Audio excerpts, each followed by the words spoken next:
Hi, welcome, and thanks to everyone joining us today from Portugal, Canada, Argentina, Brazil, Scotland, Australia, Italy, South Africa, and all around the world. I'm Naomi Murakawa. I'm the author of The First Civil Right, How Liberals Built Prison America, and I'm moderating today's conversation. Before I introduce Ruth Wilson Gilmore, I want to thank the organizer and sponsor of this teach-in, Haymarket Books. Haymarket is the publisher of a new series called the Abolitionist Papers. I'm the series editor, and I'm proud that the inaugural publication for the series is Dr. Gilmore's forthcoming book, Change Everything: Racial Capitalism and the Case for Abolition. Haymarket has 3 more important events lined up this week. On Sunday, the launch of Krista Franklin's Too Much Midnight. On Wednesday, a discussion of remaking schools in the time of coronavirus with Wayne Out, Jesse Hagopian, and Noliwe Rooks. And on Thursday, a week from today, Arundhati Roy in conversation with Amani Perry. Just a bit of housekeeping. With so many people joining this call, we may need your patience if we have any technical issues. If your stream gets choppy at any point, you might want to try reducing your image quality.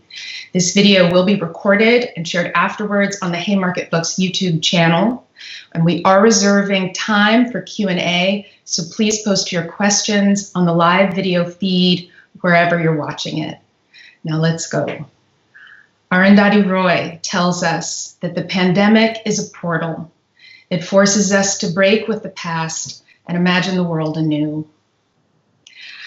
Some responses to COVID-19 foretell a future that is only doubling down on criminalization, the policing of national and subnational borders, and even more surveillance, now sold to us with the message that total surveillance is good medicine. But as we try to imagine a different world, and as we fight for our abolitionist future, there is no one I'd rather hear from than Ruth Wilson Gilmore. She is the co-founder of many organizations, including California Prison Moratorium Project, Critical Resistance, and the Central California Environmental Justice Network. She's professor of Earth and Environmental Sciences at CUNY Graduate Center. Dr. Gilmore is the author of Golden Gulag, Prisons, Surplus, Crisis, and Opposition in Globalizing California. It's a brilliant study that locates prisons as the foundation of a new kind of state, the anti-state state, where elites dismiss the idea that government can or should guarantee social well-being. Her work has been featured in dozens of journals and books, including Verso's Policing the Planet, edited by Jordan Camp and Christina Heatherton. And her new book, Change Everything: Racial Capitalism and the Case for Abolition, is forthcoming with Haymarket in February 2021. Thanks so much for being in this live stream, Ruthie. Thank you for having me. With COVID-19, many are pointing out that detention is death. Can you start us off by giving us the bigger picture on the relationship between prisons and inequality? Sure, I'd be happy to. My dear friend Catherine McKittrick, who I think is listening from somewhere in Greater Toronto, recently cited the fantastic poet and lawyer M. Norbeza Phillip. Norbeza said, "If we were truly all in this together, we would not all be in this together." And this is a message, I think, that we can use as our starting point tonight in talking about COVID-19, mass incarceration, and the struggle for abolition. Mass incarceration and the related forms of detention that connect to it is a feature of places that have the deepest inequality, the deepest inequality. And we have one slide to show you tonight, a slide that shows a list of the founding nations of NATO.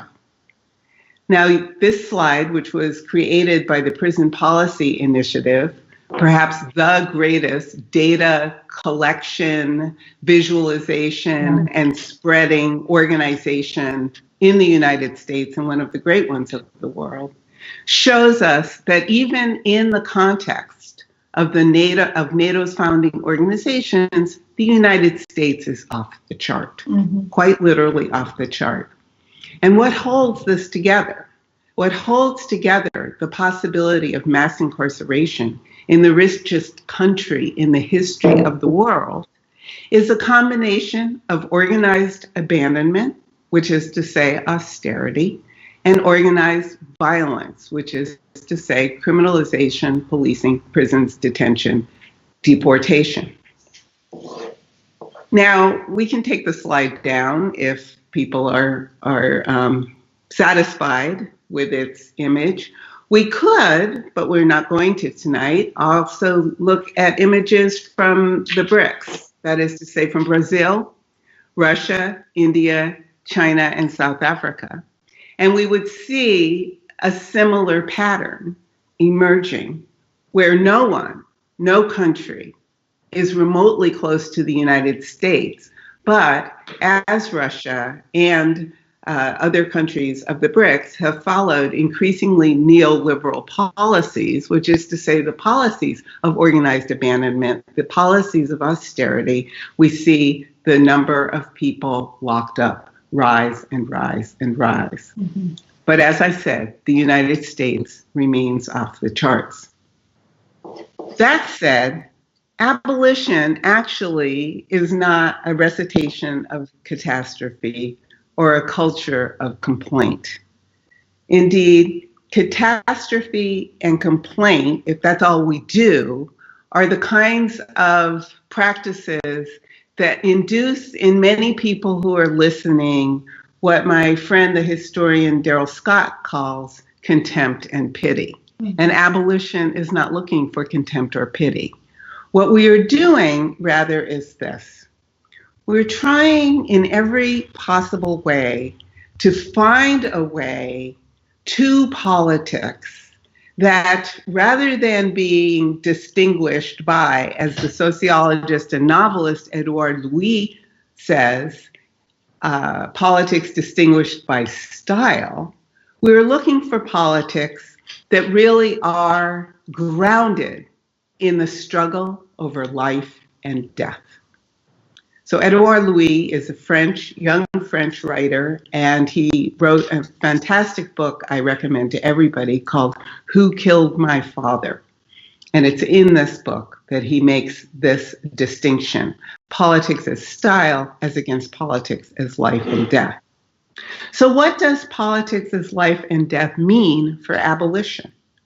Well, abolition is presence.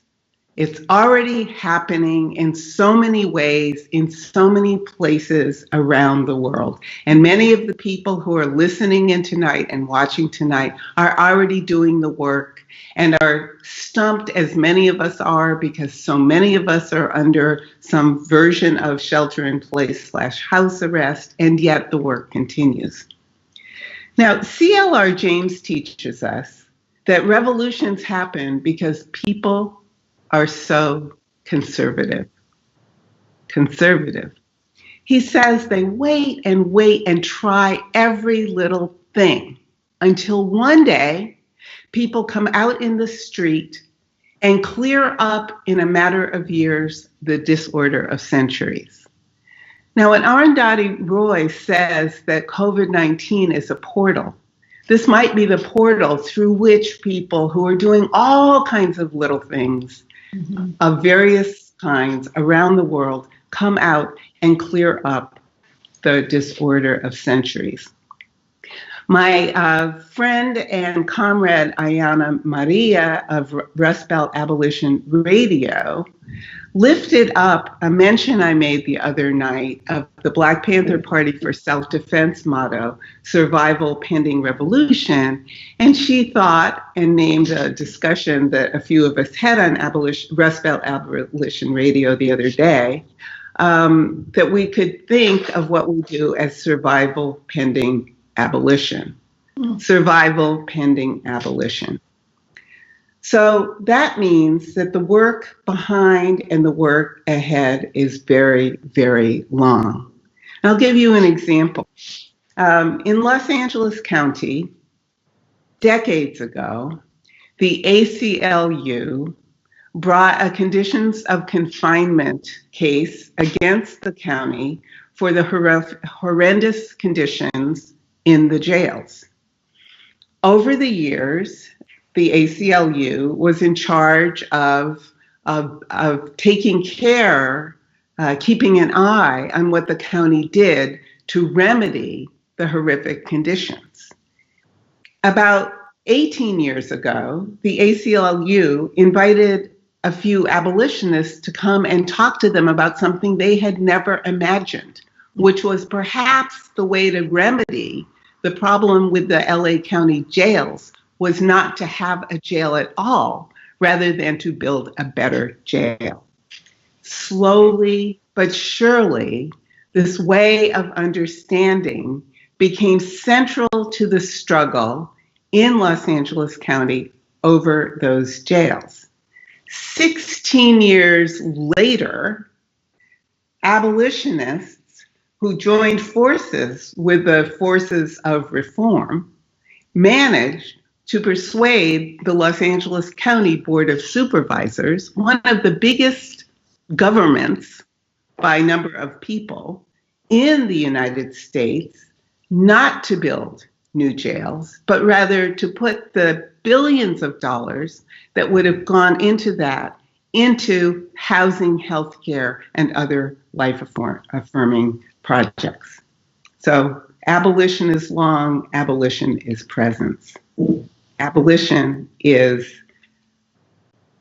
how we connect with, form, grow from, and multiply organizations that have the capacity to lift the movement.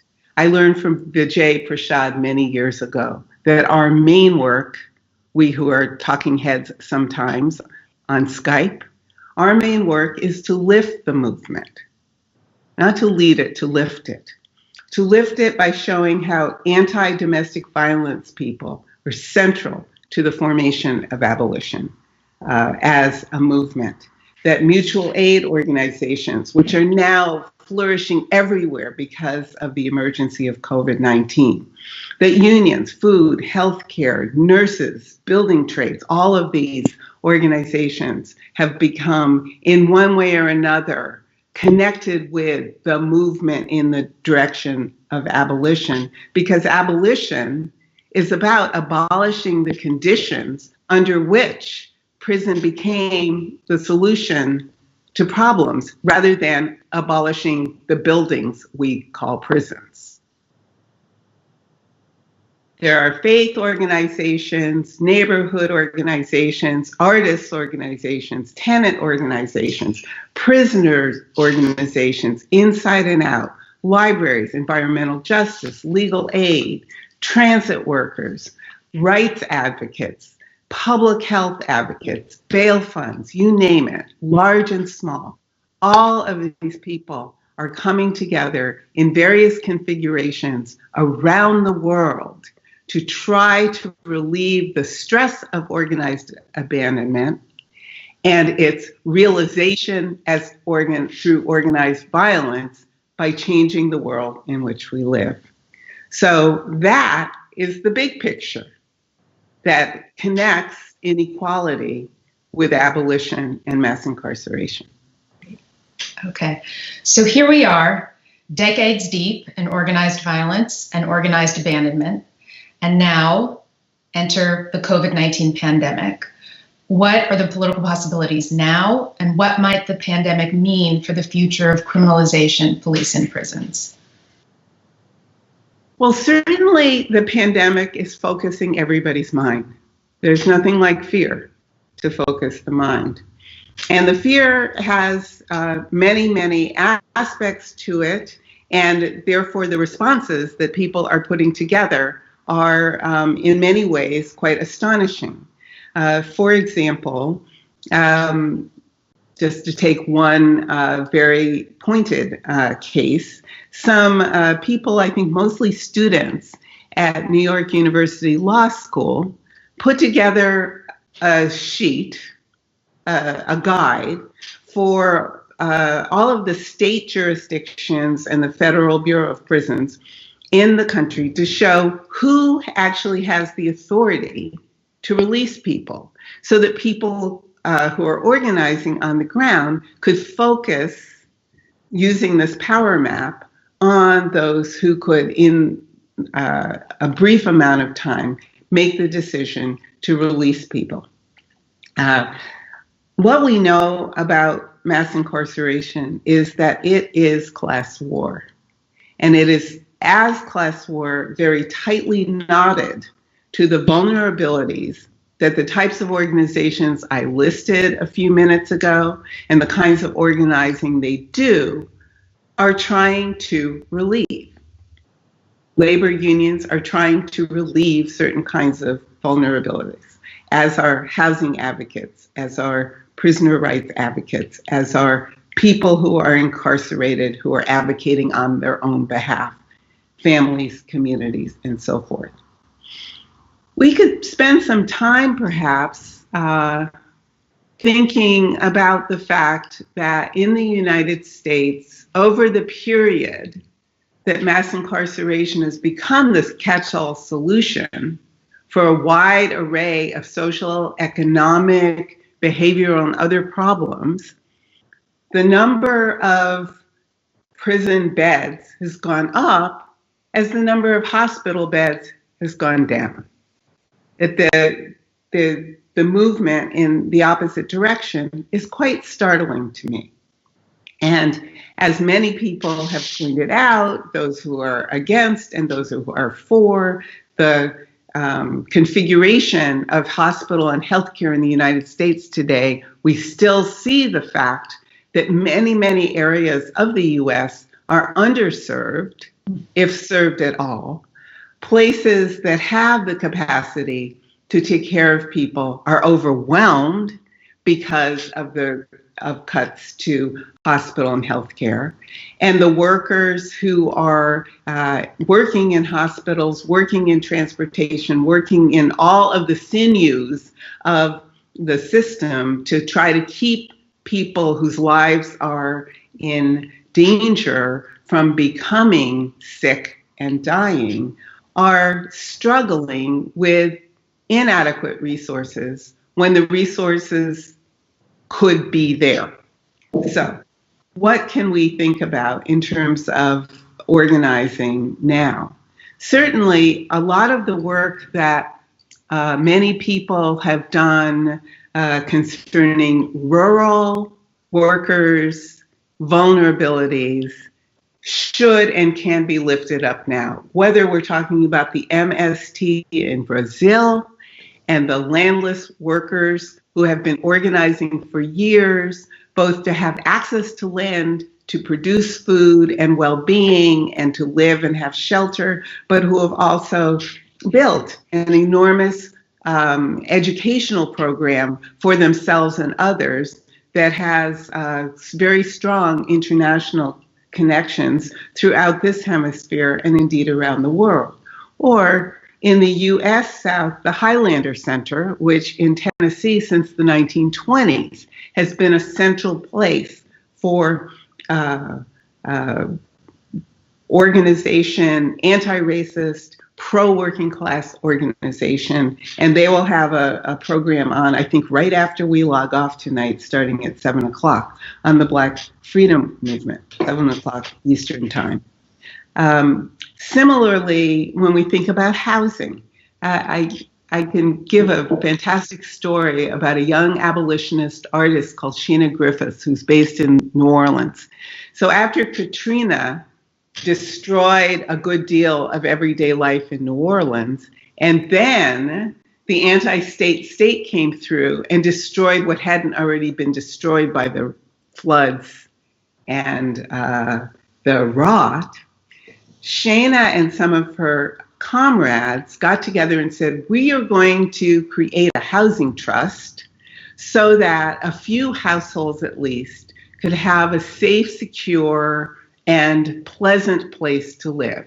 So they knocked themselves out learning how to make a trust, how to take land out of the market, found the place they wanted to buy, raised the money to buy the place, did all of this, all the paperwork. And when they were finished, what Shana Griffith had to say about it was, we did do this, we helped ourselves, and this tells me that the state we need is the one that will do this. We actually need that state that belongs to us, rather than think that we can do this ourselves for each other. We need the pro-state state, not the anti-state state. Other possibilities with respect to COVID-19 connect with the various kinds of things that people are doing immediately to try to get people out of prison and jail, or to look after people who have gotten out who are vulnerable because they need shelter or food or other kinds of sustenance. So there are bail funds that have sprung up around the United States. They aren't new with COVID-19, but they are more urgently, of course, reaching out and raising money. We know that in Cook County, in Chicago, Shayla Grant and the comrades that she has been working with over the years have done an enormously wonderful job getting people out of Cook County jail. This is a good thing to do, and yet we also know that in the last 4 weeks, 22 million people in the United States lost their jobs. That means the need couldn't be greater for people to have the wherewithal to pay rent, to buy food, and so forth. There's less, as we say, discretionary cash available to help out with a bail fund. And therefore, like Shana Griffith discovered in the work that she did in New Orleans, we have to make demands on the social wage, which is our right and our requirement of ourselves. From around the world, there are examples of artists such as the Mulheres de Pedra in Rio de Janeiro, radical educators here in Portugal, Plataforma Ghetto, the Detroit Justice Center, people who've been working with Mi Gente, working on behalf of undocumented people, long-distance migrants all over the United States, Cop Watch in Frankfurt, disability organizers whose work has been so beautifully pulled together by Liat Ben Moshe, people doing work on food, the Uptown People's Law Center, also in Chicago. Many, many people have been working to try to extend protections and opportunities, and see that in this emergency is exactly the time not to say these people are deserving, those people are not, but rather to say, if indeed in 4 weeks, 22 million people in the United States have lost their jobs, that means many of us with jobs, precariously employed, steadily employed, or unemployed, who must join forces together rather than imagine that we can prevail by breaking ourselves up into smaller and smaller groups. Great. I wanted to turn more specifically to some current calls for decarceration in light of COVID-19.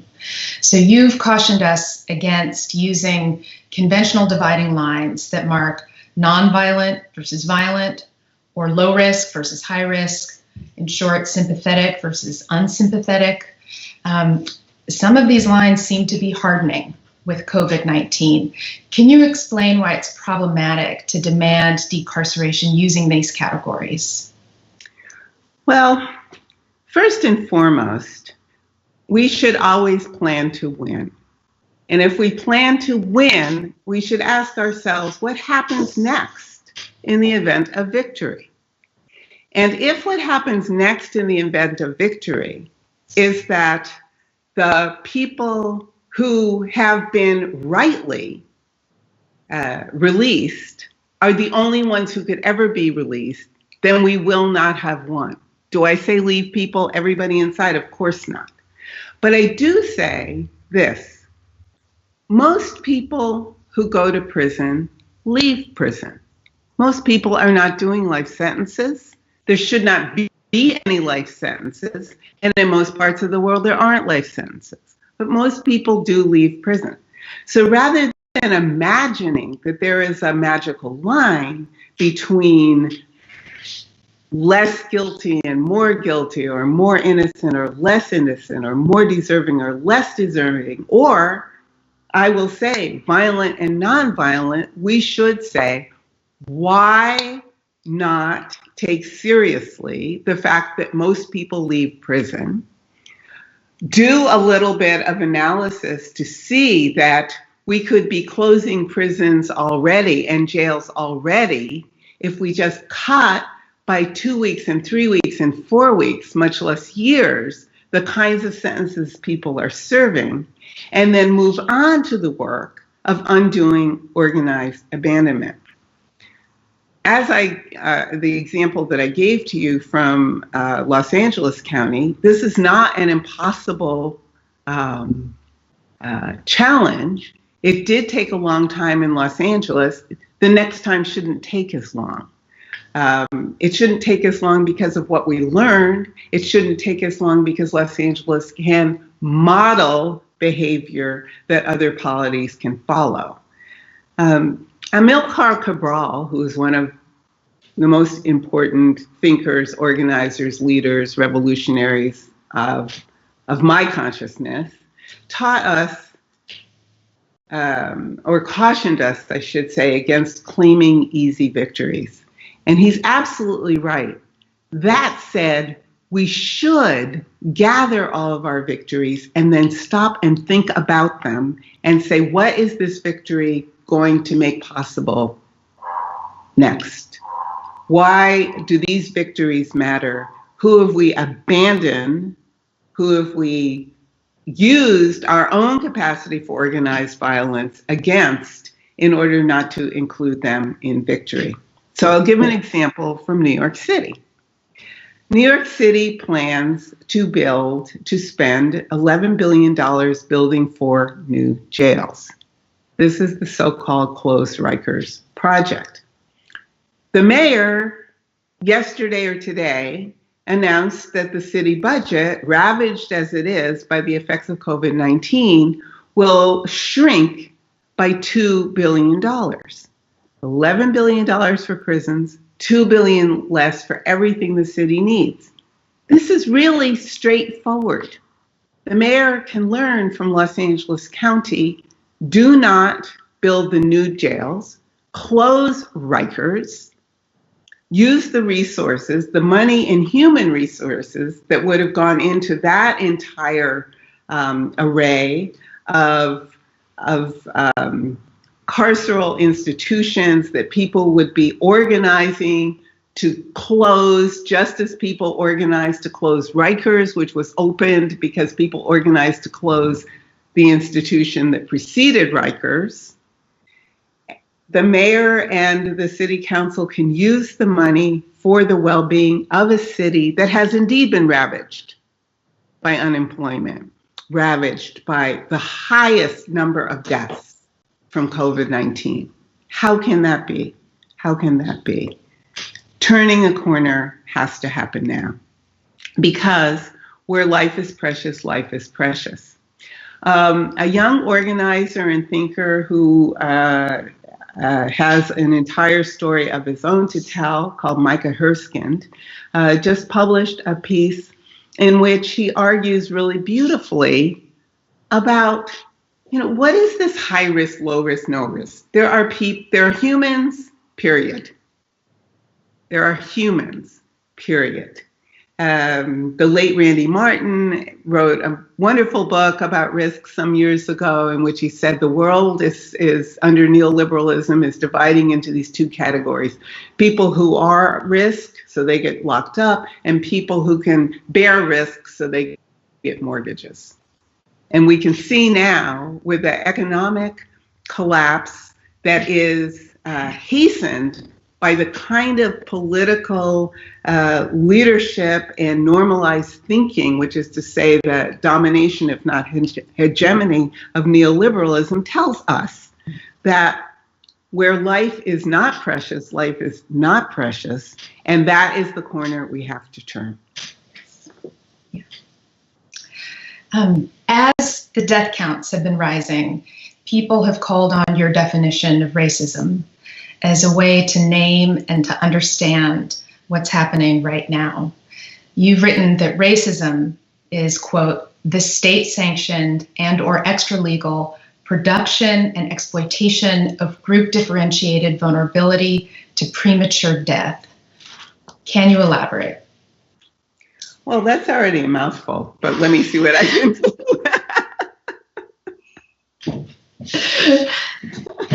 I will be happy to elaborate. And the first thing I want to say about that definition is to caution people about falling into the trap of the performance effect. And what do I mean? I mean, people look at me and say, oh, in the United States, she's Black. That means if she talks about racism, she's talking about what happens to Black people. Or they think, oh, that definition means Black people have it the worst. No.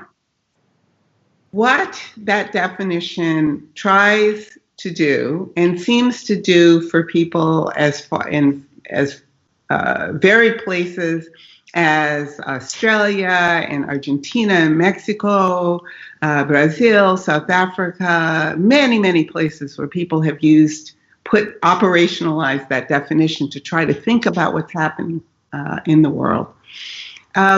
What the definition helps them do is to think about the design of things, the design of relationships, whether the relationships be to jobs, to housing, to transportation, to health, to the justice system, to security in gender identity, to age, to vulnerability in old age, and well-being as children.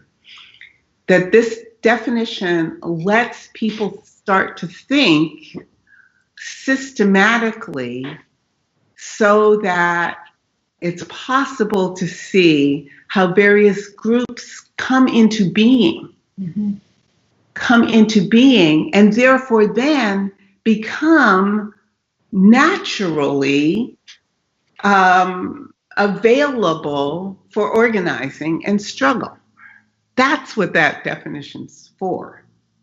So I'll give you some examples. The design of the public health system in the United States, and I think this is true throughout a good deal of the overdeveloped world, as well as a good deal of the world that, although dominated by resource extraction, still went through several rounds of governmental organization in the 20th century that put into place large-scale, complex governmental institutions designed to extract value from labor and land. So things like public health. Right? Public health was such a project of elites in the 20th century. And so the design of public health, as we learn from people like Nyan Shah and Samuel Kelton Roberts and others, laid out a framework of care and disregard that itself has amplified over time, so that if today we say certain kinds of people are more likely to have underlying conditions that make them vulnerable to COVID-19 death, the issue is not, is there something objectively pathological about a person or a group of people, but rather how has the design of a public health system and the wherewithal to make it, to enliven it in practice, brought some people in and pushed some people out over time. So tomorrow afternoon at, I think at 2:30 in Eastern time, US time, Kenyon Farrow, long time organizer, AIDS activist, economic justice activist, just activist, once upon a time critical resistance organizer, will be in conversation with Tamara Nopper, the visionary sociologist who is the best at thinking about data and thinking data visualization for the purpose of strengthening people and movements. So that conversation will happen tomorrow. And I want to say something else in thinking about my definition of racism, and that is that we must all beware bad statistics, as the statistical analyst and educator Ivory Toldson tells us over and over again. We have to beware of bad statistics and at the same time beware of the presumption that to recite vulnerability is somehow persuasive. If we say 50% of or 3% as against 1%, that somehow that's going to persuade people to action. In my experience, especially years ago when I was doing some outreach work with young people in high school who we were trying to kind of bring into the early days of critical resistance abolition, and I and others talked to a group of mostly brown and black young people, and one of their teachers said, well, 1 in 3 young black men is going to go to prison. Right? Well, first of all, it turned out that statistic didn't hold any water. But let us even say it was true. What young person sitting in the auditorium in 1998 would be encouraged to listen and act if these scoldy older people came in and said, you are doomed. You are doomed. So to go back to what the purpose of my definition of racism is, the purpose of the definition is to enable people to think about collectivities whose vulnerability might then lead to joining forces in order to overcome that vulnerability and do something else. Example is water. Everywhere around the planet, people are struggling over water. So at the moment, on the Navajo Nation has become a hotspot for COVID-19, in part because of the scarcity of water. People can't do this simple thing we're all told to do, which is wash our hands. The Navajo Nation obviously brings to mind then the people who had organized at Standing Rock, and the No DAPL pipeline people who have been trying to get people to understand that the anti-pipeline organizing has everything to do with protecting the land and particularly protecting water. So that struggle and the struggle that the vulnerability around inadequate water that produces likelihood of premature death connects the Navajo Nation with Flint, Michigan, and with Detroit, and the work that the Detroit Justice Center is doing with people in Australia, where especially after the fires of last year, the problem of adequate water and adequate nutrition is quite enormous. The fact that Cape Town, the city of Cape Town in South Africa, has been on the verge of running out of water for some time now. And so forth. So all of these concerns about water, thought through the lens of my definition of racism, I hope provide people with a sense of the opportunity to join forces to fight racism by fighting for water, to fight racism by fighting against prison, to fight racism by fighting for housing, rather than to fight against people's attitudes. I don't really care what anybody thinks of me as long as they stay out of my way. Yes. Okay, so I am going to bring in some audience questions.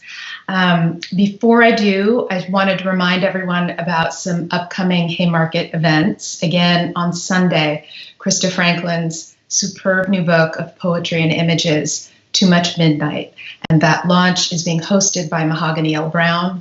And on Wednesday, a teach-in on the remaking of schools in the time of coronavirus with Waynow, Jesse Hagopian, and Noliwe Rooks. And on Thursday, a week from today, Arundhati Roy in conversation with Amani Perry. You can register for all at Eventbrite, and you can check them out at Haymarket on their webpage. Haymarket is doing really incredible work, crucial work that's feeding the international left and the radical imagination. If you're in a position to make a donation, no matter how small, please consider giving to Haymarket through Venmo and at haymarketbooks.org, and consider giving to abolitionist groups like Critical Resistance at criticalresistance.org. So Ruthie, maybe I'll give you a couple questions and you can select as you feel your appetite. Karen Aguilar San Juan asks, does abolition also apply to war? And I thought possibly you could elaborate also the military-industrial complex and how you're thinking about the prison-industrial complex. That's one for the taking, if you'd like. There are also a few really good questions that are asking for just some more breaking down of what is meant by decarceration, and if there's a meaningful contrast here that you're trying to draw between decarceration and abolition. Okay, well, let me take Karen's an old friend from way back. I will take that question. We haven't seen each other in 10 years, maybe? Yeah, 10 years, 10 years. War, absolutely. So let me talk a little bit about the military-industrial complex and the prison-industrial complex. And it's really kind of interesting that we've gotten this far in our discussion, and I think had not said prison-industrial complex once, which is kind of great. So some of us, inspired mainly by Mike Davis and an article he published in The Nation in 1994, I think, maybe 5, started to think about what we didn't yet call mass incarceration. So we started to think about how come there are so many people in prison, and how come there are so many new laws, and how come the sentences have gotten so long, and how come there are so many new prisons everywhere. So those were all the questions that animated us.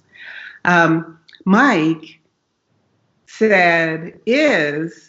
asked the question, is there a prison industrial complex? And in playing off the concept of military industrial complex, he was inviting people to think about things that I even think he might not have thought about at the outset, which is to say, if we think about the military industrial complex, we think not only about the people who go to war, but we have to think about the intellectuals who design the public policy that determines when the U.S., for example, will use diplomacy and when it will send troops. It means that the military-industrial complex means all of the people, engineers and designers and ordnance makers and so forth, who design the machinery of industrialized killing. And then the Pentagon that contracts for the machinery of industrialized killing to be made and made ready. The military-industrial complex includes all of the bases spread around the United States and around the world. Around the world. There are more than 800 U.S. bases around the world. It's not the only military around the world, but there is no military that has such a wide representation on the surface of the planet than the U.S. military. The military-industrial complex also includes all of the people who are, residents of towns that are near bases, and the boosters who want to have more of the jobs that for civilians that come with the bases, and the people who work in the factories that make the ordnance and the bombs and so on and so forth. All of that is the MIC. And if all of that is the military-industrial complex, the people who make the laws, the people who design the policies, the people who design the weapons, the people who are actually uniformed and civilian personnel, who enliven the whole thing. By extension, the prison industrial complex has the same complexity, and that is not to muddy the water, but rather to clarify that there are all these different places to fight. That we can fight in rural America, where people, in many cases, welcomed new prisons, thinking the prison was going to bring jobs and save their rural hospital. Neither thing happened.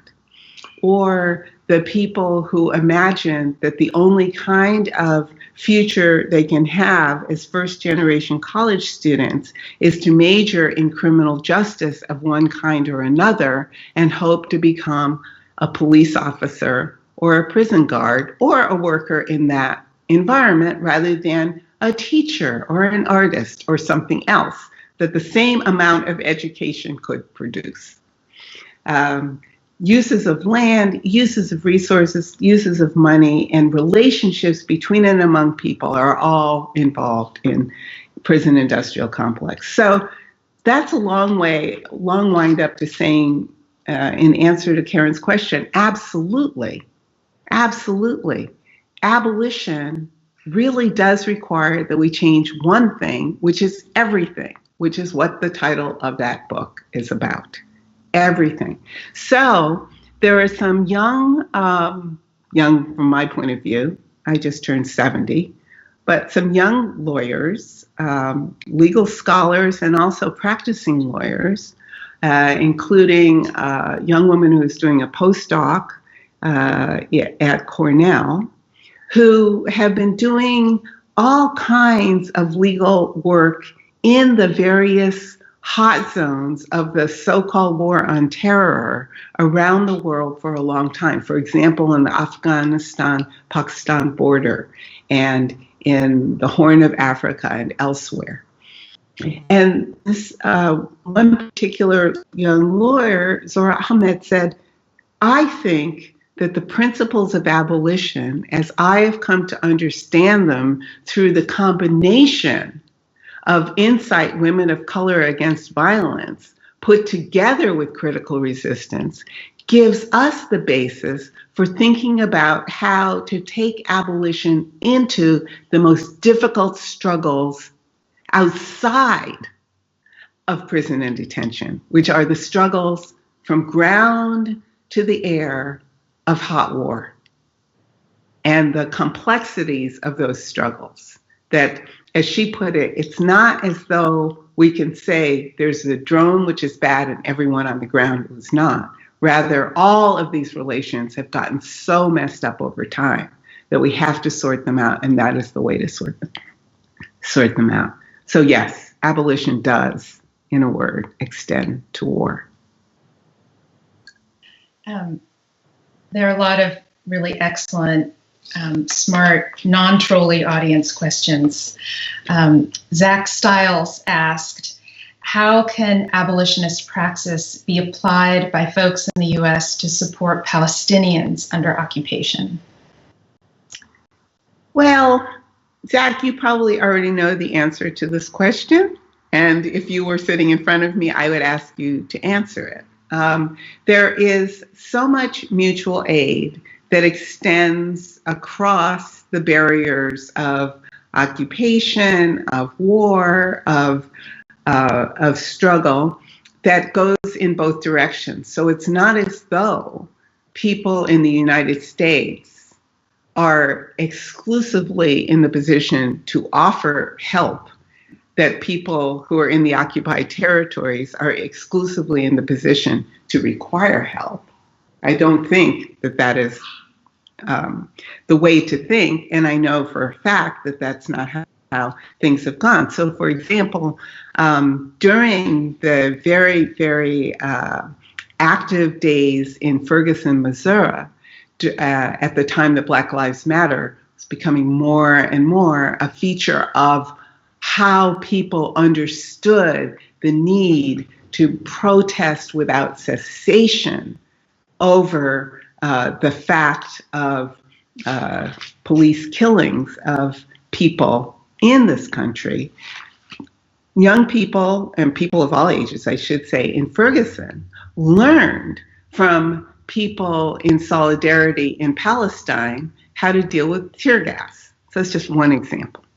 There are other examples as well. But I think perhaps the heart of the question is, how can we reach through walls that seem to be so solid? You know, what are the modes of communication, of solidarity, of struggle that we can put into practice? And to come back to the US, and I'm not turning my back in any way on Palestine, a place I visited, 30 years ago, almost to the week, is to talk about how some of the very small things that people do, if they're done persistently, start to add up to something bigger. So, for example, to go back to that concept, survival pending abolition. Survival pending abolition. The fact not only that people have worked very, very hard to create bail funds and other money resources to help people get out of being locked up, but also that people are sending care packages inside and sending them over and over and over again so that people who are inside, who are not expecting to be bailed or to be released anytime soon, can have some of what they need to safeguard their lives. And what comes with the care package is the fact of care. And this is not a small thing, it's a big thing. The solidarity is built in care. And I don't mean a kind of sentimental, although sometimes sentiment's okay, but a sentimental, oh, I care about you because you are needy. Because as I said at the beginning of our conversation, neither contempt nor pity is going to get us anywhere. Rather, the constant interactions that come from sending in care packages or teaching in a program or writing to people who are in occupied territories or being in solidarity with the women's artist group in Rio de Janeiro that is organizing the favelas against Bolsonaro on the one hand and the various paramilitaries on the other, means that we build the kind of communication and trust, which is to say we know that people will be there again when we need them to do more, So some examples of this sort of work over the years have included the kind of ongoing effort that people like Jerry Silva have done in Los Angeles, where she has helped to form one organization after another, being absolutely undaunted by what seems to be an insurmountable problem, which is to say the problem of how to end mass incarceration and end detention.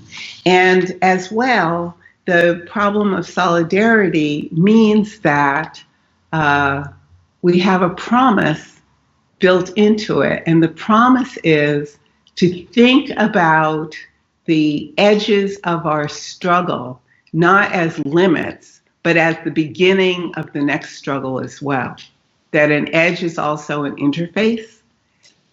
So if we want to think after borders, then we have to live as though borders can go. Yes. Some really excellent questions on Indigenous liberation and the Indigenous struggle. One from Margot Tamez, who asks, is it possible for the decarceration movement and abolitionist practice to be applied to the Indigenous struggle against the so-called border wall and logics of settler colonial dispossession and erasure? That's a great question. My friend Nick Estes has written a little bit about this in a piece that, well, at least in one version of a piece that he published in Leopold Lambert's journal, The Funambulist. And Nick's piece is called Freedom is a Place. And full disclosure, that phrase, freedom is a place, comes from my work. And Nick does the work. Nick, who's one of the founders of Red Nation, who's based in Albuquerque these days, from Dakota, it's Lakota. Nick does the work of showing how Indigenous struggles for decolonization and is abolitionist, or abolitionist struggle must be decolonial. I teach in a decolonial summer school every year. I don't know if we'll meet this year because of COVID. And this is an ongoing discussion that I have with activists and intellectuals from around the planet. We talk about the continuum of abolition and decolonization, rather than that abolition is one set of struggles that have to do with people regaining their freedom in the context of a nation state that doesn't go away, and decolonization is a separate struggle because it's a struggle for people to undo the colonial presence that has structured their lives for generations. These things must come together to make freedom be a place.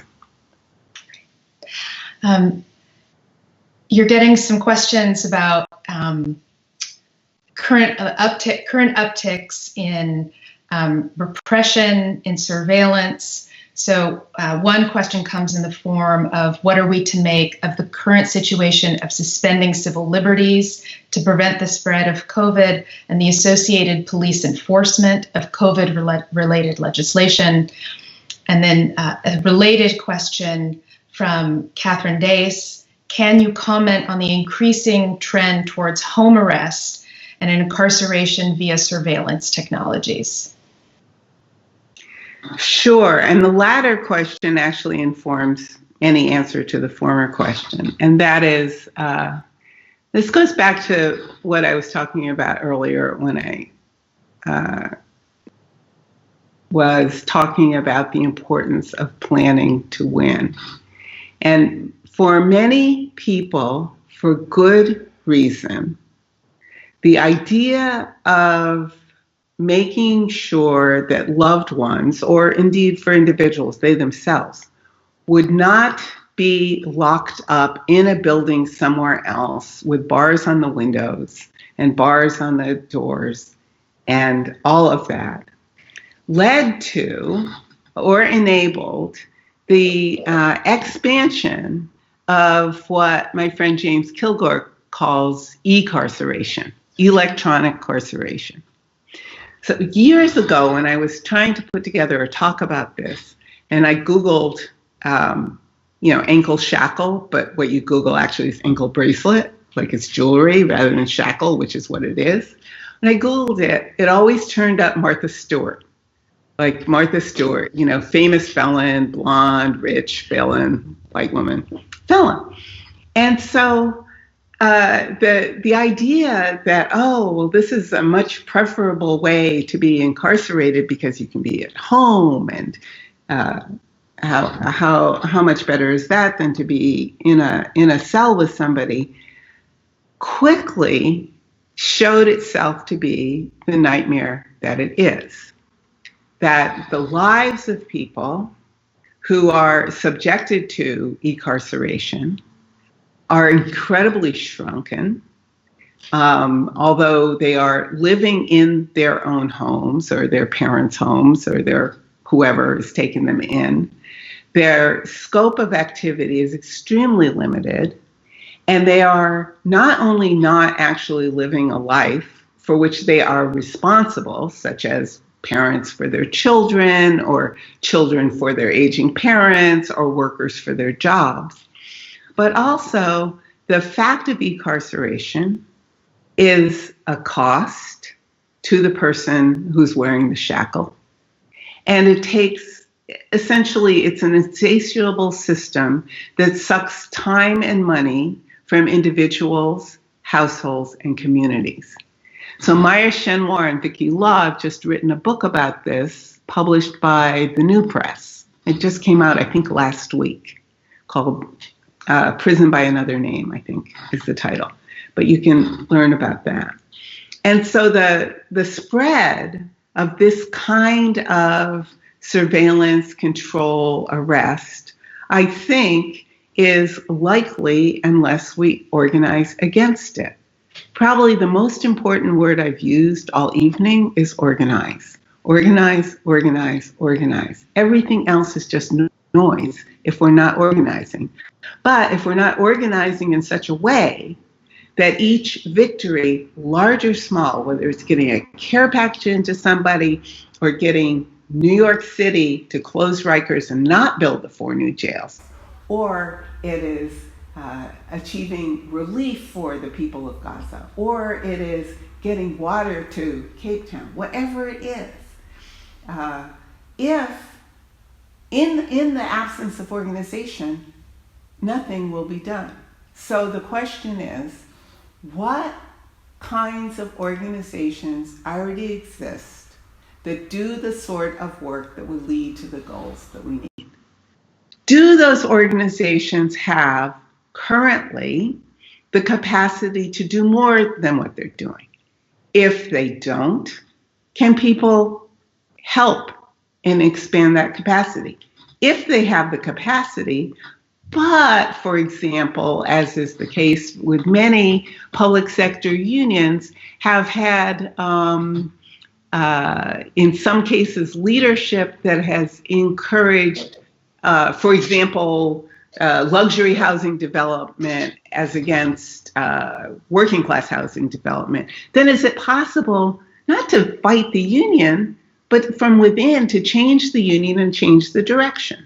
We saw this happen with the biggest local of the then SEIU in California, when the California State Employees Association turned against prison expansion, even though they had members who would lose jobs, because they realized that their larger union's remit in the world was about making life better for people in communities, for people working in public sector work, for people who did home health care, for people who did everything else. And they realized that they would be very happy, content, I should say, to lose some jobs in prison if those resources and the people who were entrapped by those resources could be freed to do something else.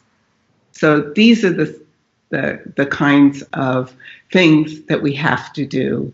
We have a lot of knowledge. Many, many people produce lots of good work that we can use for what the environmental justice scholar Rochelle Morello-Frosch calls data judo.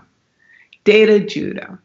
Data judo is when you might know something about the vulnerability of, say, men in their 40s in Brooklyn who are likely to suffer the ravages of COVID-19 because of this, that, or the other underlying condition. Just announcing the fact of that vulnerability doesn't do anything. But if we get to a point where the forces that can make certain kinds of decisions, including the decision to organize, are arrayed in the right way, then busting out with the data is exactly the way to flip what is into what could be. That's why she called it data judo. So a lot of the research that many people do, and this is not just people who are in schools, but many people in schools, is work that people can use later. And it's work that is available, free, and should be used by organizations to build organizing.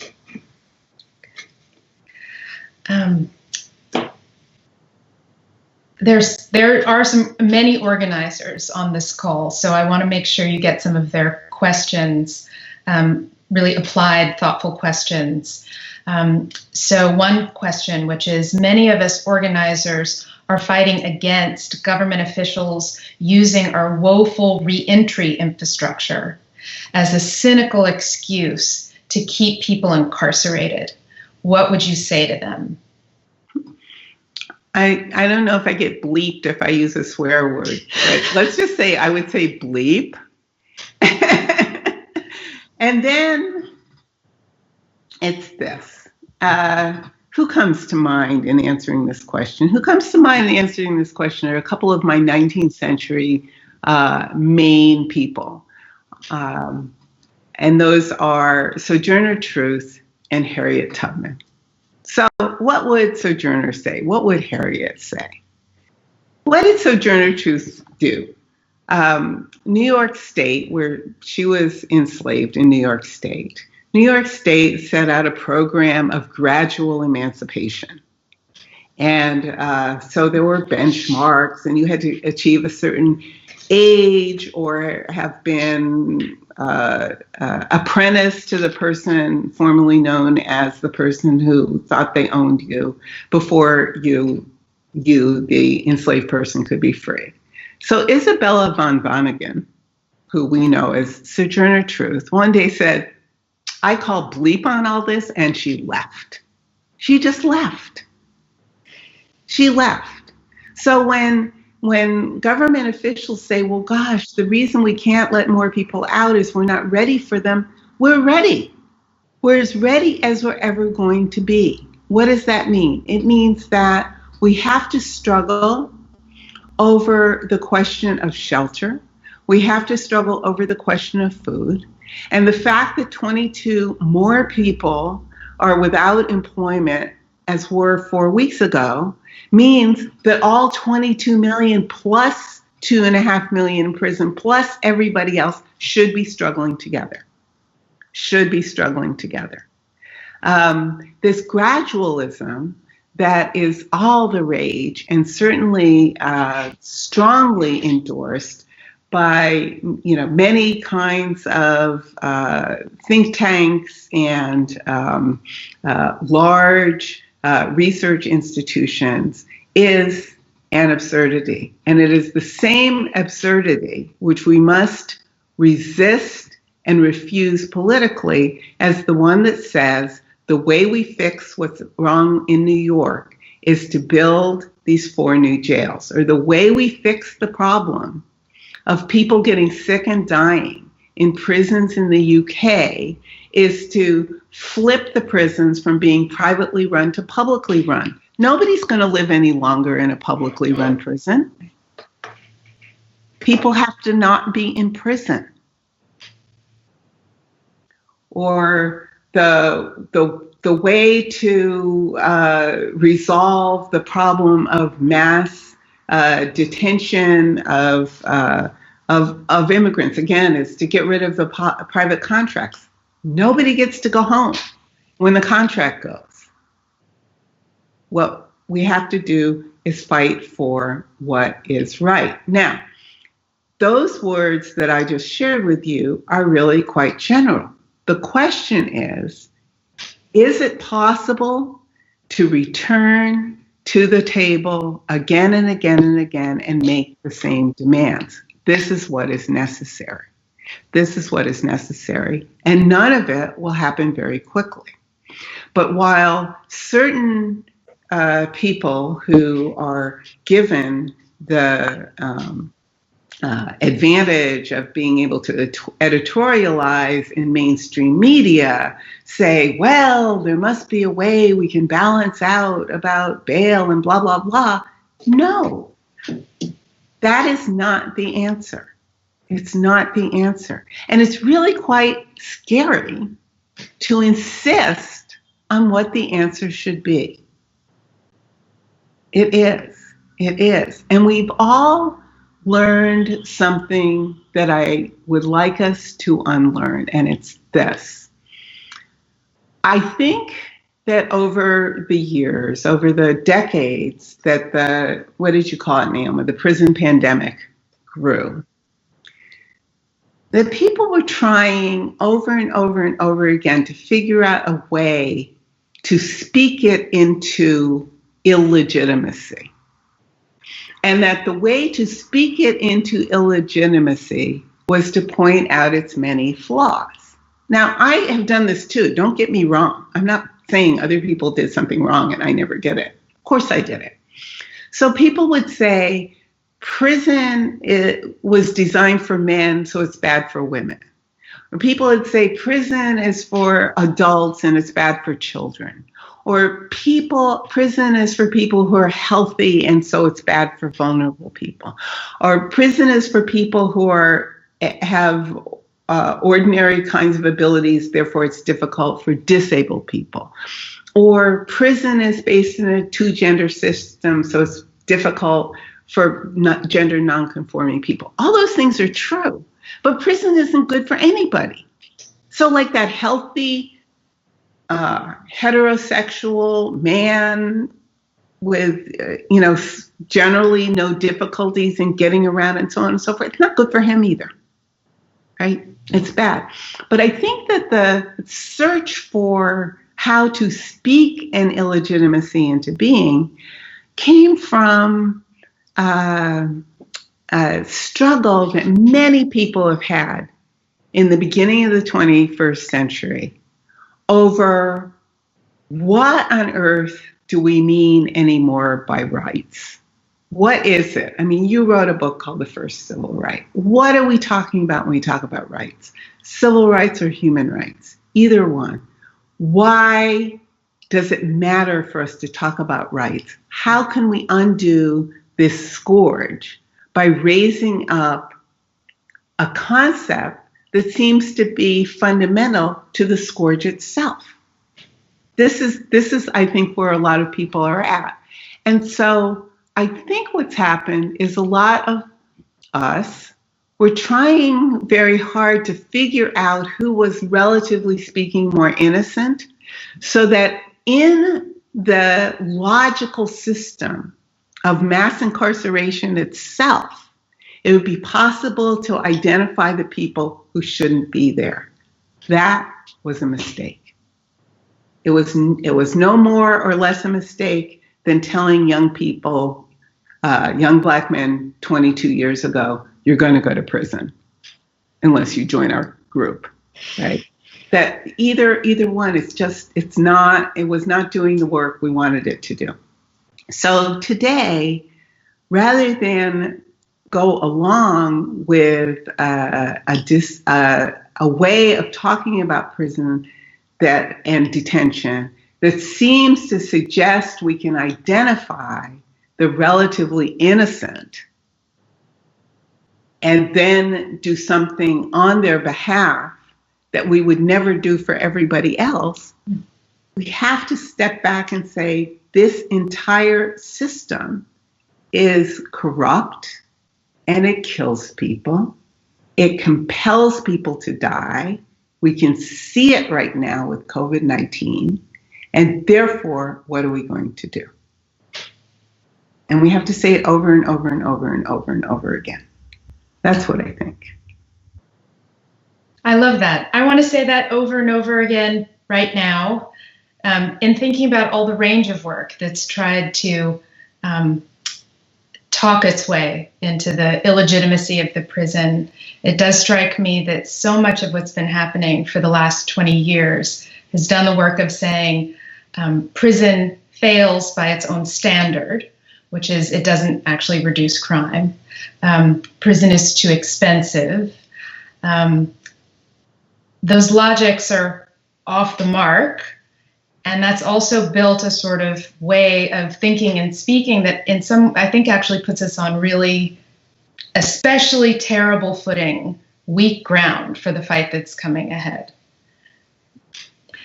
I agree. Okay. There are many, many excellent questions. I know it's so strange to just keep talking with no real feedback. So I want to let you know you are getting all kinds of exclamation points. And yes, thank you. The toxicity of criminal justice major in colleges, and questions about all manner of thing.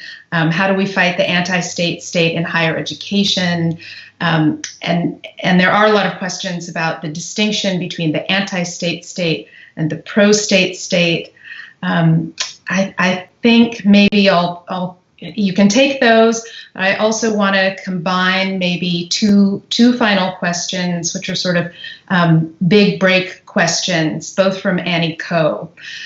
So she asks, how do we break the logic of borders and cages? And also, how do we break the economic and emotional logic of prisons? I think I wrote a book about the economic and emotional logic of prisons. And I don't know, Annie Coe, if it gave you the level of how-to that you would like. But the end of that book, of Golden Gulag, What is to be Done, is kind of how-to. It's laid out as 10 theses because I, secretly wish that I were the kind of person whose theses other people would repeat. But the point of the ending of that book was to lift up the various struggles so that people could look into the struggle and see, oh, I can see something like this somewhere else. Maybe I can do this thing. I can see something like this somewhere else. Maybe I can do this thing. And if I ever finish a new edition of that book, I will make that all much more heavy-handed, let's say, than perhaps that I did. So how to fight? How to fight is the question, I think. And how to fight has everything to do with figuring out, again, what do people who are already organized do? Is it possible for what they're already doing to be connected to this radical vision of a future for all of us? Mm-hmm. How would that connection happen? Like, what knots those things together, and how can we trace the knot? So, for example, I cannot say that the people who organized the Chicago teachers' strike, the Los Angeles Unified School District teachers' strike, the teachers' strike in West Virginia, and the other teachers' strikes, I cannot say that any one of those people in their pre-meetings, their meetings, the way they persuaded each other, they took the vote, they decided to strike, they went at a great risk to themselves, there's risk, and struck. I don't know that one of them used the word abolition. And yet, it's abolition work, because it is refusing organized abandonment. It is refusing austerity. It is demanding a future that has some sense of the voluptuous beauty that life should hold. All of those things. So I was in Chicago during the Chicago strike last fall, and I gave a talk, and I said what I just said to you now. I don't know that the teachers thought they were doing abolition work, but I think they're doing it. Well, word spread throughout the striking teachers saying, right on, right on. I mean, there are these moments where consciousness opens, and I don't mean I open theirs, I mean in our coming together, the teachers and me there in Chicago, all of our consciousness is opened. And that made it possible for us to think about doing things we might not have thought about before. Because, and this is an important thing, at the bottom, what matters is consciousness, not experience. If it were only experience, then the sum total of experience would lead to somewhere that we don't seem to be going. Rather, it's the consciousness of what the experience means and what the possibilities are for joining forces across struggles, or even, as is the case with many individuals, finding all of their many struggles coming together in them, which is true of so many people, that the multiple struggles that each of us live is what we're trying to figure out how to bring together and move forward with. The late, great Rose Brass, who was one of the founders of Critical Resistance and somebody I think about every single day, would say to us always when we would be dreaming up a new campaign or dreaming up a new organization, she would always say, we have to be bolder. Mm-hmm. We have to be bolder. And she was the organizer's organizer. I mean, one who took great pride in attention to detail and who would make 400 phone calls and knowing that 12 people might call her back, drove everywhere, did all of these things. She, in the midst of that kind of organizing smarts, would always say, we have to be bolder. We have to be bolder. And that's what we have to do. And so the economic and the emotional sort of downward drag that prison has on people are things that we can bit by bit push off through organizing. The example that I gave of the public sector union in California is an example of people who said, okay, economically we have this much dependence on that, but so much more in all other aspects of everyday life. And I'm thinking a lot about essential workers, the people who have been going to work every day, who have not been exempted, which is to say, been told to stay home. So they're people who are still getting paychecks, but are working long hours at greatly vulnerable to COVID-19. So what is it about the essential workers? What are they like? They are, many of them, not all of them, modestly educated people in the prime of life. That is, demographically speaking, what prison holds. Modestly educated people in the prime of life. Then, many essential workers are also people with skills that are needed, in the hospital and elsewhere. When they open the schools, the teachers will be suddenly the essential workers as well. This is the backbone of, I think, the next great labor movement in the US, in the UK, and beyond. All of the people who see so starkly what the organized abandonment has meant when, at a time, to go back to Norbeza Philip, the poet's beautiful words, if we were truly all in this together, we would not all be in this together. If anyone knows it, is the essential workers, including the artists. I want to recommend to everyone who can look at the New York Times that the great artist Shalene Rodriguez was one of 17 or so New York artists who was asked to share in the newspaper a drawing from her window, and or a drawing of being sheltering in place during COVID. And she attached to her drawing a demand for rent strikes.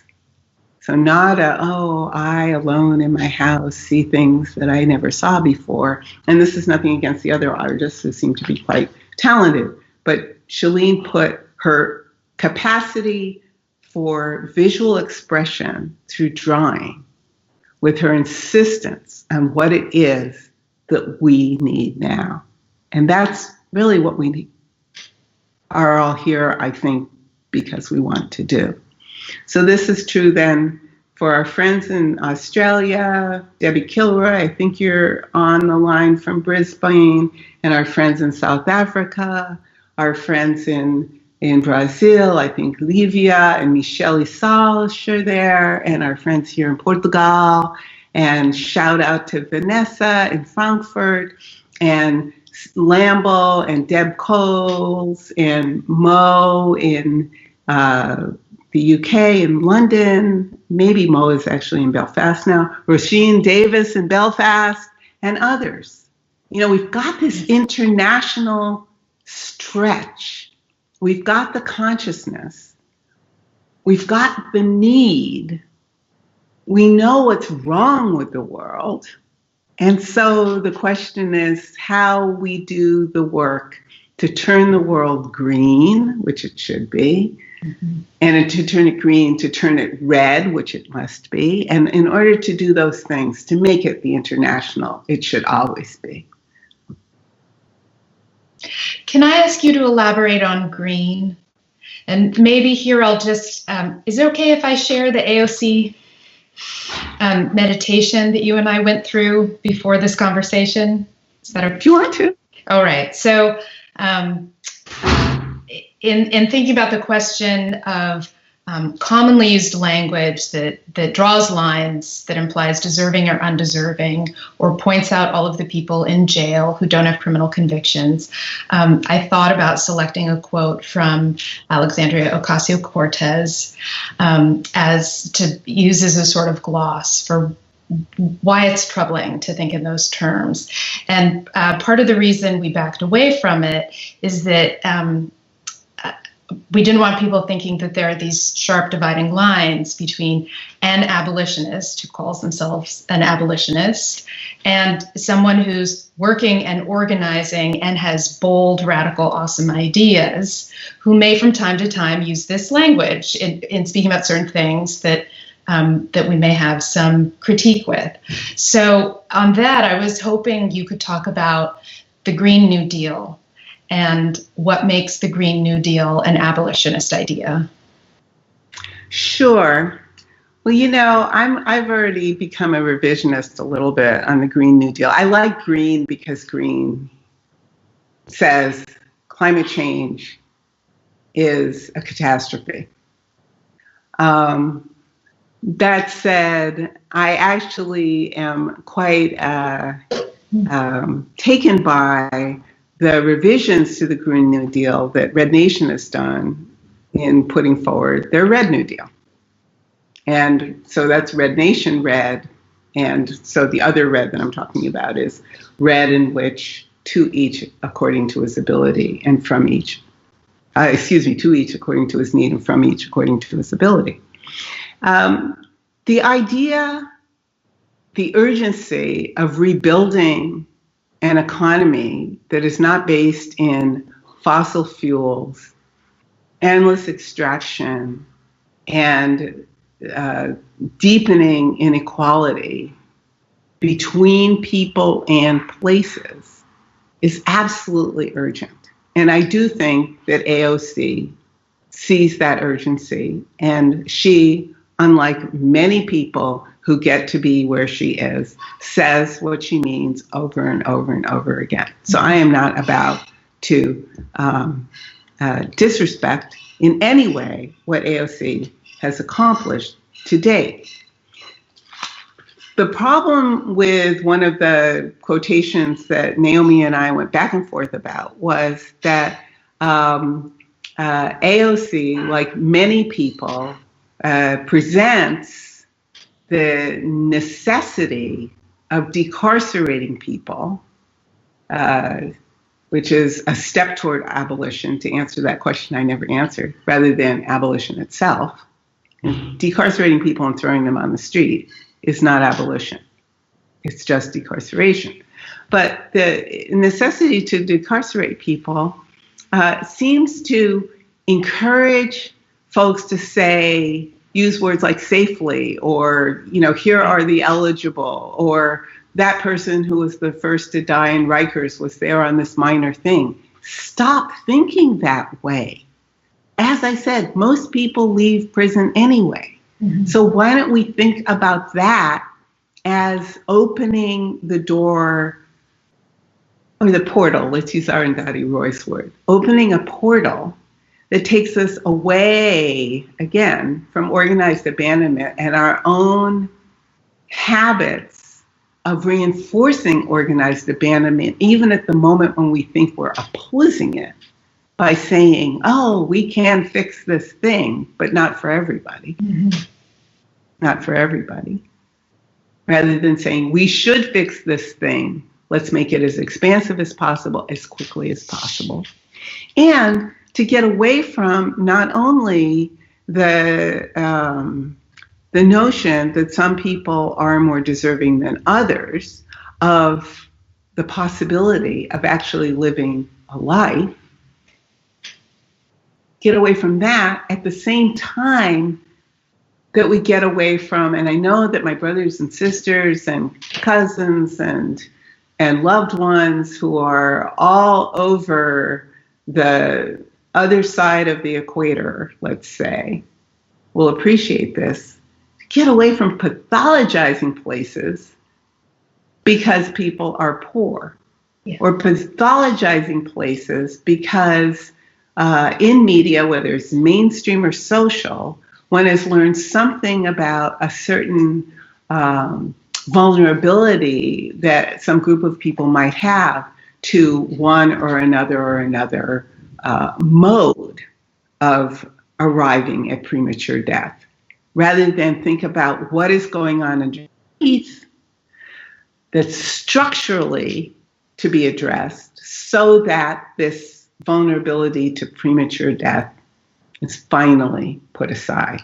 Mm-hmm. So there are, social movement organizing in South Africa that have been going on for decades and decades among people for whom the end of apartheid was only the beginning, not the achievement of the world that people wanted to live. So I've learned from all kinds of people who've been organizing social movements in South Africa about what possibilities are. There are people in Tanzania who are trying to figure out how to maintain a certain level of self-determination in the face of a new kind of geopolitical relation between the Horn and the People's Republic of China. And that relationship in terms of the well-being of everyday people on the ground, mm-hmm. not in terms of the elites who all go to Switzerland to talk to each other anyway. So, these are some of the questions that come to mind. But green, yeah. All right. We do need to wrap it up. Okay. I want to give you the final word. I'll just sign off by saying, Krista Franklin, Too Much Midnight this Sunday. Also, thank you to Haymarket Books for all of the fantastic work that you're doing. Also, thank you for everyone who joined on this call. Thank you for all of your thoughtful questions. And finally, thank you to the brilliant and beautiful Ruth Wilson Gilmore, who gets the final word. Well, thank you, Naomi, and thanks everybody for tuning in from all over the world. I think I want to leave us with a sentence that I've been repeating for many years that involves a repetition, and that is, where life is precious, life is precious. So straightforward, and makes me think about what it takes to make life precious. And that making of life precious arises through all different kinds of struggles. So there are strikes, there are slippages, but I also wanted to leave out with something that I learned just recently, and this is my last thing, and that is the art of care and conviviality. That a person I know who was recently released from being locked up tells me that they and the other people in their immediate area in the prison had started singing a lot. They were singing, and the singing was bringing them a sense of being in the world that they didn't have before. And that reminded me of the freedom riders who got locked up in Parchman Prison, another place that needs to close, who sang themselves through a terrifying time. So we shall overcome, but only by building our movement. Thank you.